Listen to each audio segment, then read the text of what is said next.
Let me tell you about Marcus, smart guy. Good job. Decent looking. He met Sarah at a coffee shop. They clicked instantly. 3 months later, she was gone. He still doesn't understand why. Want to know what happened? He did everything I'm about to tell you not to do. And if you're doing these things right now, your relationship is already dying. You just don't know it yet. Carl Jung said something that most men ignore. He said, "The meeting of two personalities is like the contact of two chemical substances. If there's any reaction, both are transformed." Notice he said both are transformed. Not one person disappearing into the other, both people changing together. Most men miss this completely. They think love means erasing themselves.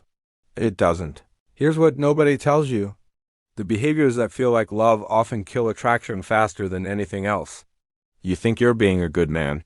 You think you're showing her you care. Meanwhile, she's slowly losing interest. And by the time you notice, it's too late to fix. Today we're covering 5 things you must never do for any woman.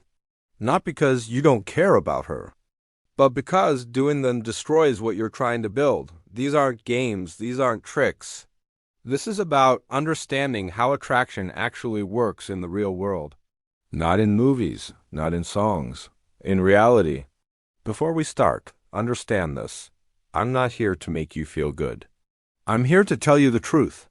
Some of this will be uncomfortable. Some of it might make you angry. That's fine. Anger means I'm touching something real, something you've been avoiding. Jordan Peterson says, "You cannot be protected from the things that frighten you and hurt you, but if you identify with the part of your being that is responsible for transformation, then you are always the equal of whatever life throws at you." So let's transform. Let's become equal to this challenge. Number 1, never abandon who you are for her. Marcus did this. The moment Sarah showed interest, he changed everything. He used to go to the gym 4 times a week. He stopped. He had a side business he was building. He put it on hold. He had friends he'd known for 10 years. He saw them less and less. All his time went to Sarah, all his energy, all his focus. He thought this would make her love him more. It did the opposite. Nietzsche wrote, "He who has a why to live can bear almost any how." Your why existed before she came along. It should exist while she's with you, and it must exist if she leaves. When you drop your WHY for a woman, you're not showing love. You're showing that you have nothing else going on. That's not attractive. That's concerning. Here's what happens in her mind. At first, she likes the attention. It feels good. Someone is making her the center of their world, but slowly, something shifts. She starts to feel pressure. Your entire emotional state depends on her. When she's happy, you're happy. When she's distant, you panic. That's exhausting for her. She didn't sign up to be responsible for your entire existence. Robert Greene talks about this in his work. He says the person who needs less has the power. When you make her your whole world, you give away all your power. You become the one who needs. She becomes the one who chooses. That's not a relationship between equals. That's a relationship between a person and their option. Think about what attracted her in the first place. Was it the fact that you had nothing going on? No, it was probably your drive, your ambition, the sense that you were building something, that you had direction. When you drop all of that to orbit around her, you're literally becoming less attractive. You're removing the qualities that made her interested. Carl Jung understood this deeply. He talked about the concept of individuation, the process of becoming who you truly are. When you abandon this process for another person, you're committing psychological suicide. You're killing the self that was emerging, and that death shows up in your energy, in your presence, in the way you show up in the relationship. I've watched this pattern repeat hundreds of times. Guy meets girl, guy's excited. Guy drops everything to focus on girl. 6 months later, girl is gone. Guy is confused. I gave her everything, he says. Yes, that's the problem. You gave everything, including yourself. And a woman doesn't want a man who has nothing left. Here's the test. If she disappeared tomorrow, would you still have a life? Would you still have goals? Would you still have purpose? If the answer is no, you've already lost yourself. She's already noticed. Machiavelli said, Never attempt to win by force what can be won by deception. But I'm telling you something different. Never attempt to win by sacrifice what can only be won by being whole. Your purpose is not negotiable. It's not something you pause for the right person. The right person is someone who respects that you have purpose. Someone who adds to your life instead of requiring you to subtract from it. Marcus learned this lesson too late. After Sarah left, he had to rebuild everything he'd abandoned. His business, his body, his friendships. It took him 18 months to become himself again. Don't be Marcus. Keep building, keep growing, keep pursuing what matters to you. The woman who's right for you won't ask you to stop. She'll want to see you win, and if she doesn't, that's not your person. That's information. Use it.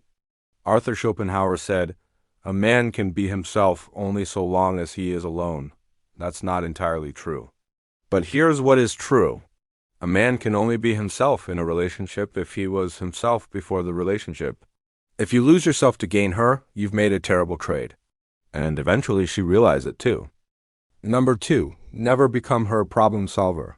Here's where most men get it completely wrong. They think being helpful means being useful. They think solving her problems proves their value. It doesn't. It proves you don't see her as capable. And that kills respect faster than almost anything else. I knew a guy named David. His girlfriend Emma had drama with her coworkers. Every day she'd come home and vent. David would immediately jump into fix-it mode.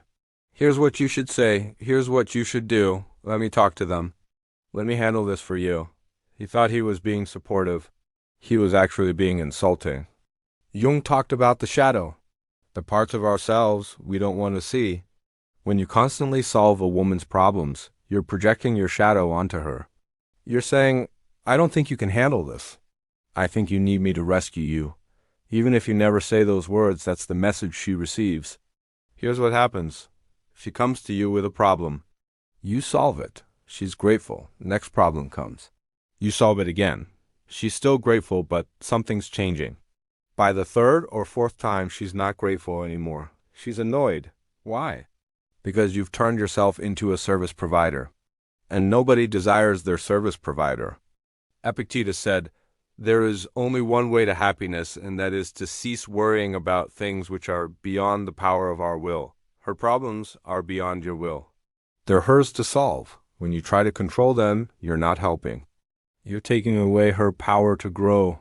Think about it from her perspective. She's a grown woman. She handled her life before you showed up. She has intelligence, capability, experience. When you rush in to fix everything, what are you really saying? You're saying she's not competent. You're saying she needs a father, not a partner. And that creates a parent-child dynamic. That's not sexy. That's not attractive. That's not what either of you want. Robert Greene writes about the importance of making others dependent on you. But here's the twist nobody talks about. When you make someone dependent, they also start to resent you. Dependency breeds contempt. It's a psychological reality. The person who needs you will eventually hate you for it. So what should you do instead? Listen. Just listen. When she tells you about her problems, she's not asking you to fix them. She's asking you to be present, to witness her struggle, to believe in her ability to figure it out. That's what support actually looks like. I'll give you the exact words to use. She says, "I'm having trouble at work." You say, "That sounds difficult. What are you thinking of doing?" Notice what you're doing there. You're acknowledging the difficulty. Then you're immediately putting the ball back in her court.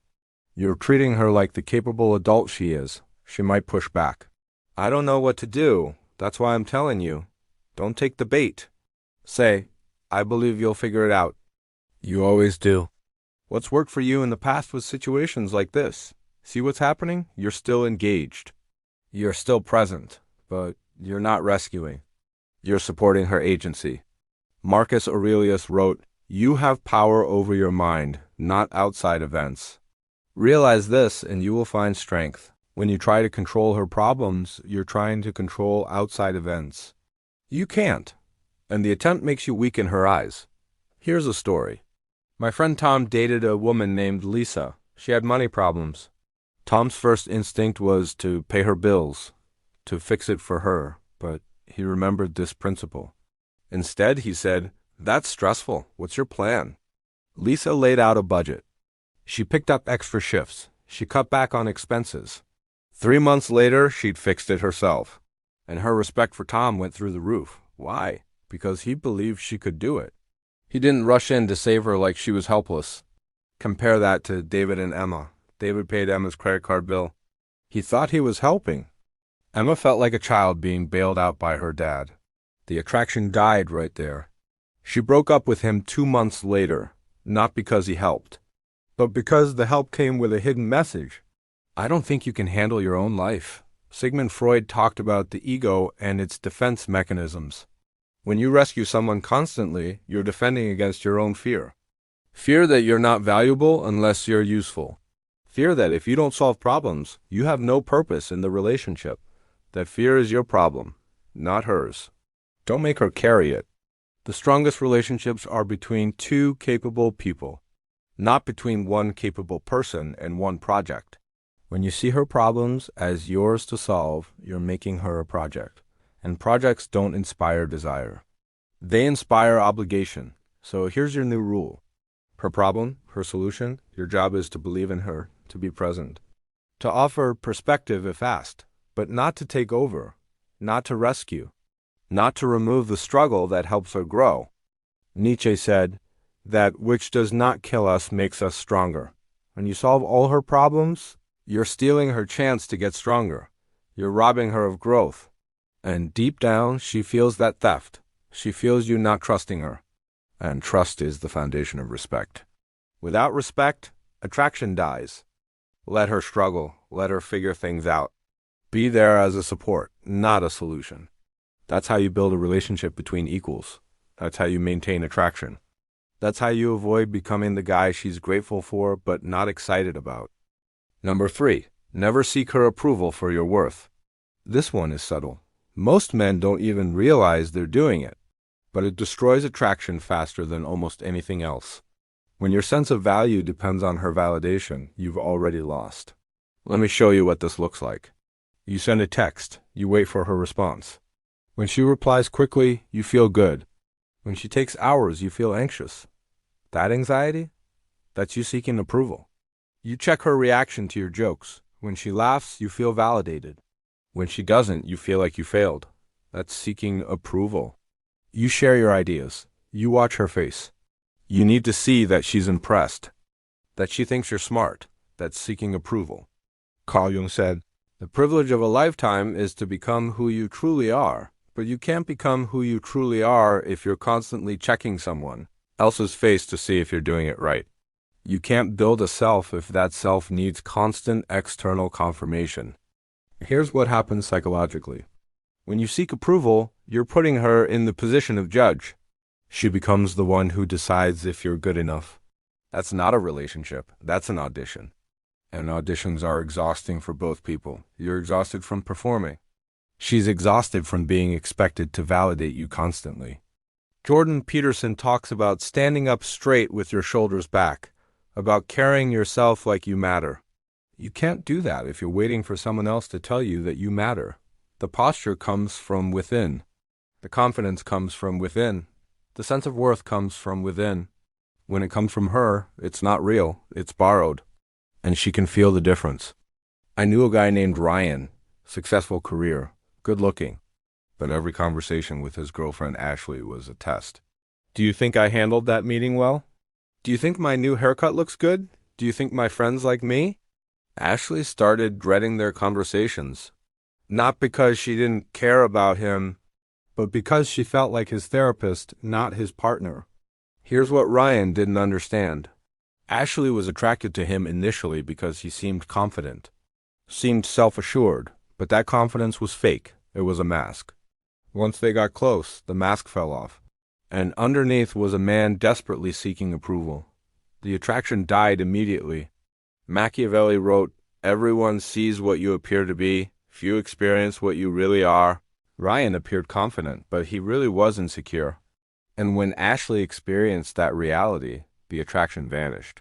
You can't fake confidence long term. Eventually, the truth comes out. So how do you fix this? You build real confidence. Not the fake kind, the real kind. Real confidence comes from achievement, from doing hard things, from proving to yourself that you're capable, not from having someone tell you that you're capable. Epictetus said, "He is a wise man who does not grieve for the things which he has not, but rejoices for those which he has." Stop looking for approval outside yourself. Start building things inside yourself that you respect. Work on your body. Build a skill. Create something. Help someone. Do things that make you respect yourself. When you respect yourself, you stop needing her to respect you. You already know your value. Here's a practical example. You're at dinner with her. You tell a joke. Nobody laughs. The old you would panic, would try another joke, would seek validation, would need to know you're still funny.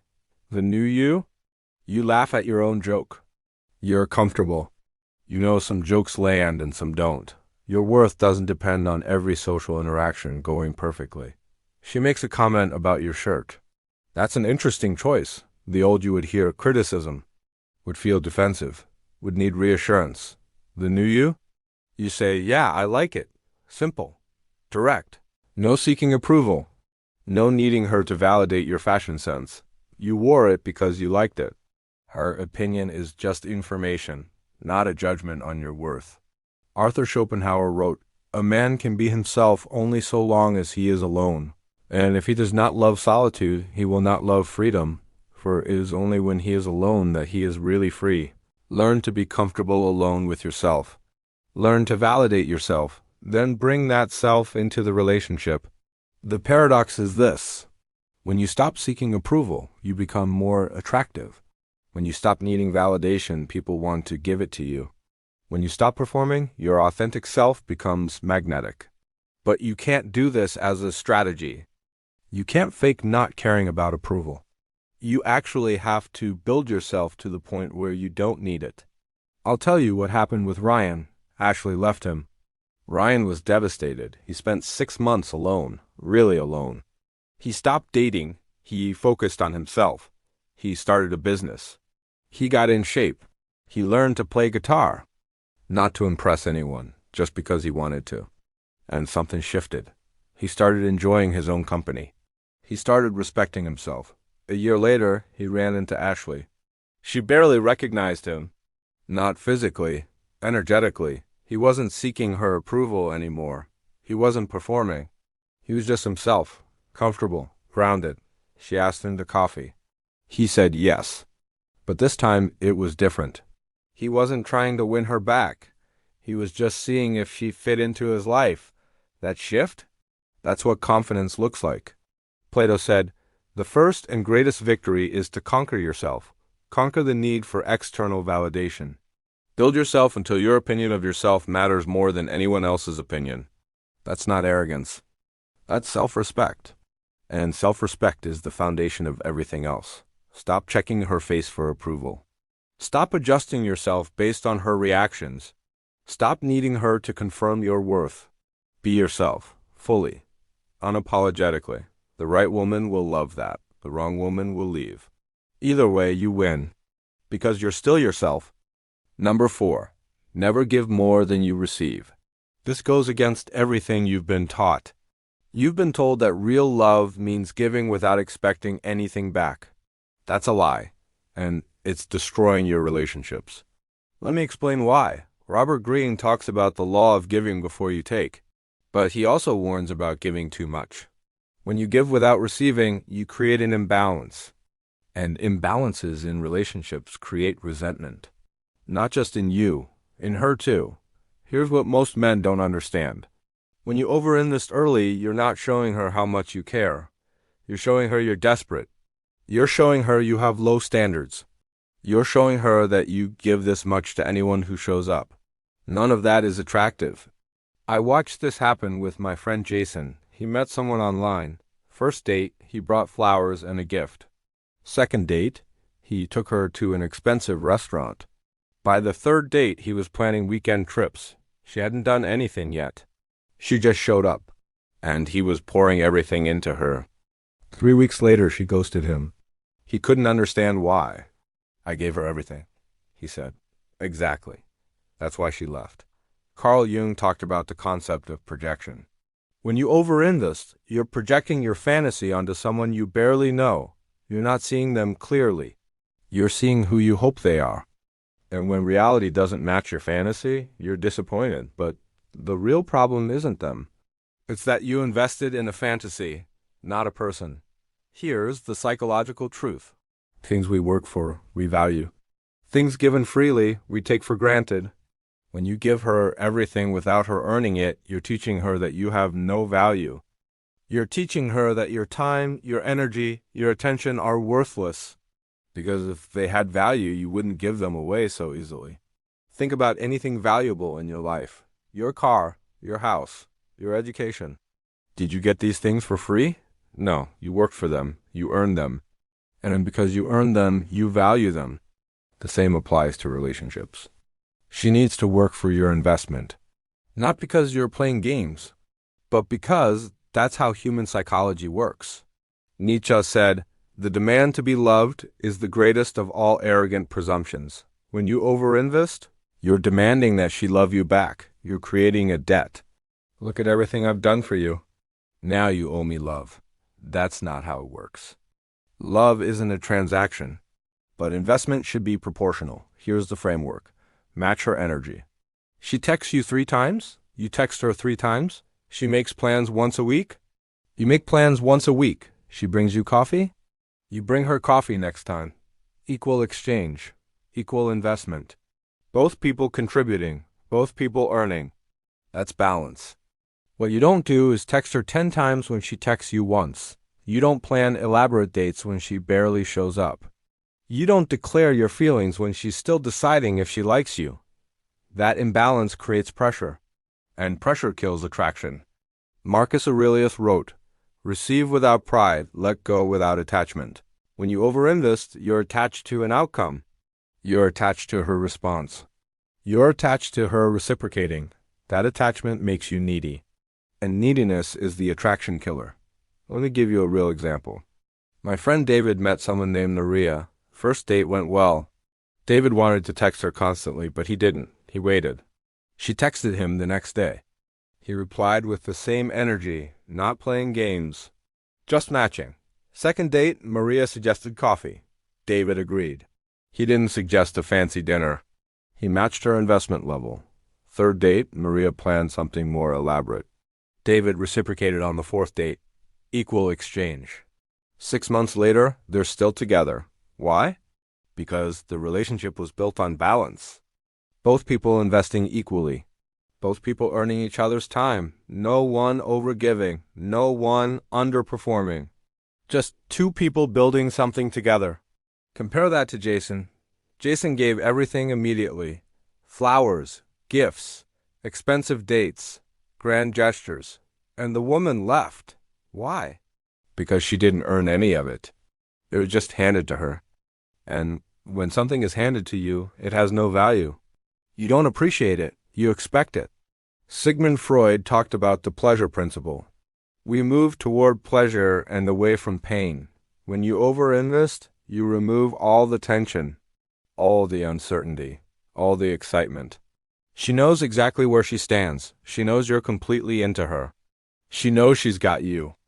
There's no mystery, no challenge. No reason to wonder about you. That's boring, and boring kills attraction.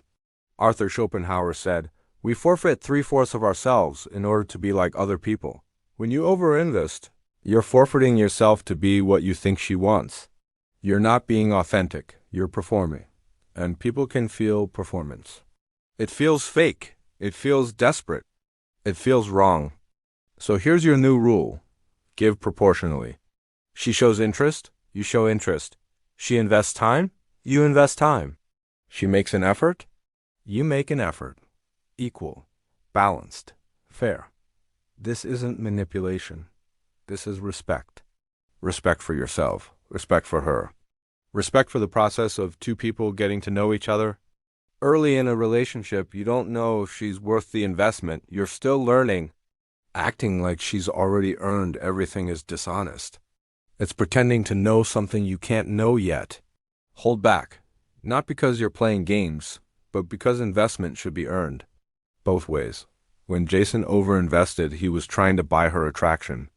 You can't buy attraction? You can't purchase desire. These things develop naturally when two people connect, when both people invest, when both people show up. One person pouring everything in while the other decides if they're interested? That's not a relationship. That's an audition. And you shouldn't be auditioning for anyone's love. Give what you receive. Invest what's invested in you. Match energy. That's not being cold. That's being smart. That's being respectful. That's how you build something real. Number 5. Never tolerate disrespect. This is the most important one. This is where relationships live or die. And most men get it completely wrong. They think tolerating disrespect makes them patient. It doesn't. It makes them weak. And weakness destroys attraction faster than anything else. Let me tell you about Mike. His girlfriend would insult him in front of their friends. Small jabs at first. Comments about his clothes, his job, his opinions. Mike laughed them off. He didn't want to seem controlling. He didn't want to start a fight, so he said nothing. 6 months later, the jabs weren't small anymore. They were brutal. And Mike was miserable, but he trained her. He taught her that disrespecting him had no consequences. Carl Jung said, "Until you make the unconscious conscious, it will direct your life and you will call it fate." Mike thought he was being a good guy by tolerating disrespect. But unconsciously, he was communicating that he had no standards, that he didn't respect himself. And if he didn't respect himself, why would she? Here's what happens when you tolerate disrespect. You're setting a baseline. You're teaching someone how to treat you. Every time you let something slide, you're saying, "This is acceptable." The person receives that message. And the behavior continues, then escalates. Because you've established that disrespect is allowed in this relationship. Jordan Peterson talks about lobsters and dominance hierarchies. When you tolerate disrespect, you're placing yourself low in the hierarchy. You're communicating through your behavior that you accept poor treatment, that you don't believe you deserve better.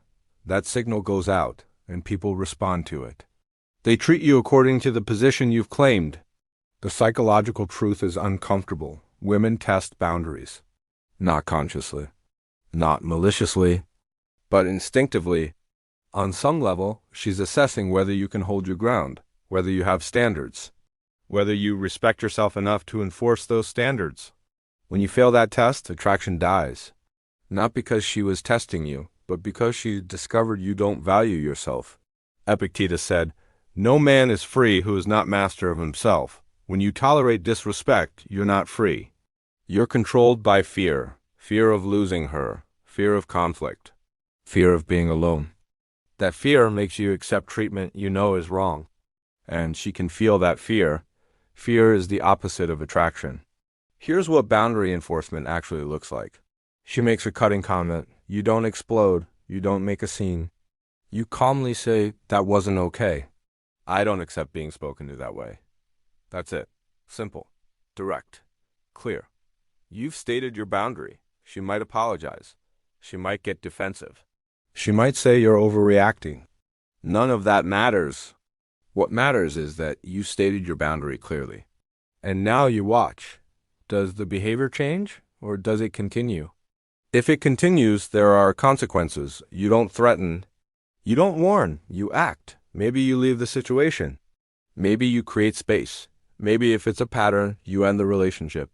The specific consequence is less important than the consistency. She needs to know that crossing your boundaries costs something. Machiavelli wrote, "It is better to be feared than loved." If you cannot be both, I'm not telling you to make her fear you, but I'm telling you to make her understand that disrespect has consequences, that your boundaries are real, that you mean what you say. I'll give you a real story. My friend Tom's girlfriend, Rachel, made fun of his career choice at a party. In front of everyone, Tom didn't react in the moment. Later, privately, he said, "What you said tonight wasn't okay. I work hard at what I do. I won't accept being mocked for it." Rachel apologized. Tom accepted, but he watched. 2 weeks later, Rachel made another joke, smaller but still disrespectful. Tom didn't say anything. He just left the party, went home. The next day, Rachel called confused. Tom said, "I told you my boundary. You crossed it again. I'm not going to argue about it. I'm just not going to tolerate it. Rachel had a choice. Respect a boundary or lose Tom. She chose respect. The behavior stopped. Their relationship improved. Why? Because Tom showed he valued himself. He had standards.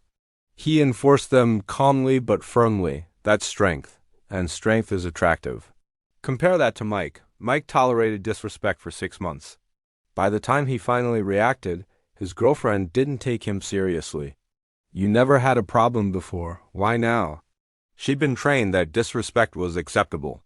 Trying to change that pattern after 6 months was nearly impossible. The relationship ended. Mike had to learn this lesson the hard way. Marcus Aurelius wrote, "The best revenge is to be unlike him who performed the injury." When someone disrespects you, your revenge isn't matching their behavior. It's maintaining your standards. It's refusing to lower yourself. It's showing through your actions that you know your worth. Here's the thing most men miss. Setting boundaries isn't about controlling her. It's about controlling your environment. And you can't tell someone how to behave. But you can decide what behavior you'll accept in your life. That's not control. That's self-respect. Plato said, "The measure of a man is what he does with power." When you tolerate disrespect, you're giving away your power. You're saying, "You can treat me however you want, and I'll still be here." That's not love. That's desperation. And desperation is never attractive. So here's your final rule. Never tolerate disrespect. Not once. Not to keep the peace. Not to avoid conflict. Not because you're afraid of losing her. The first time it happens, address it clearly. The second time, there are consequences. The third time, you walk away. Because a person who repeatedly disrespects you after you've stated your boundaries isn't someone who respects you. And you can't build a relationship without respect. Nietzsche said, "He who would learn to fly one day must first learn to stand and walk and run and climb and dance." One cannot fly into flying. You cannot fly into a healthy relationship. You must first learn to stand, to walk, to have boundaries, to respect yourself.